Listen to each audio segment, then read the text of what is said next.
Hello, this is the TradeSite U.S. Stocks and Futures Market Preview and Domestic Economic Data Roadmap for the week beginning Monday, February 4th, ending Friday the 8th of 2018. It's a straightforward week. And then we have another week, and then we have President's Day on the 18th. So 2 weeks ahead, one ending in a holiday. That'll usually lighten things up. But overall, it's still a 2 week window that we could maybe get something done. The statements are printed for January, for whatever that means. January was a pretty decent month. You can see where we closed out the year, and then we're up about 200 points on the ES. Here's the ES front month futures contract. This is the daily chart of the broad market and futures form. So we closed out December. Let me get the exact number on the let's do on the cash index. All right. So here's crude oil up $1.58 to 55.37. It's the highest close since November. Gold down $3.20, but it's obviously been up. All right. So the S&P cash gains 2.453 points on Friday, which is nothing. But if we really want to look at where did we close out the year? So we closed out December 2506.85, so literally 2706.53. We're up 200 points on the S&P. Puts us mid-range for last year, but above. It's a positive start for the year, right? So they printed the statements and they got paid maybe. Here's the NASDAQ 100 down 31.32, but up for January, down for the last so many months. SOX up 15.31. That's the newest high on the SOX since early October. Biotech's up 18.15. Not quite a new high yet. Russell 2000 up 2 points. Doesn't really matter. It's been on the rise though as well. And the VIX gains it closes at 16.14, losing 43 cents. The trend at 1.13. 10-day moving average does not look right there, does it? It seems weird. Wow.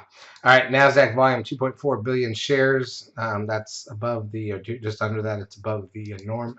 Advanced client ratio on the NASDAQ plus 418. That puts the 10-day moving average at -19, so it's pretty flat.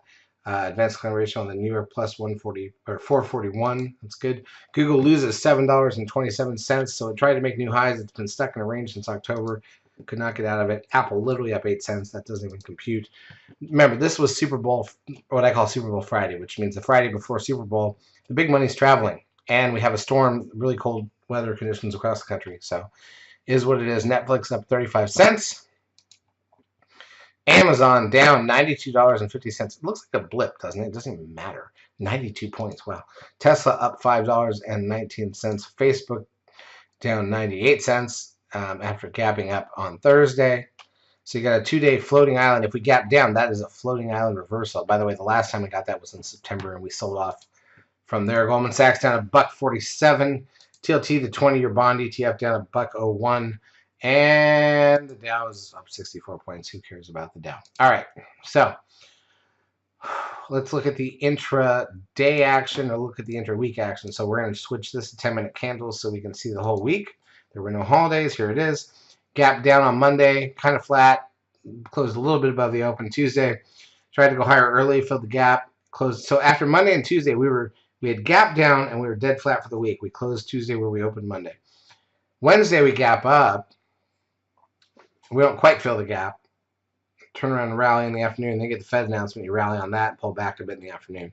So there's a pop on that. Thursday open flat, rally.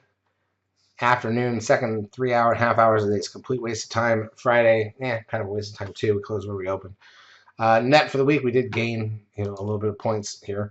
NASDAQ side's pretty much identical. There's nothing else to talk about right here. All right. So in terms of economic data coming out this week, what do we have? We have Monday, factory orders at 10 a.m., loan officer survey at some point. Tuesday, final services PMI, ISM and non-manufacturing PMI.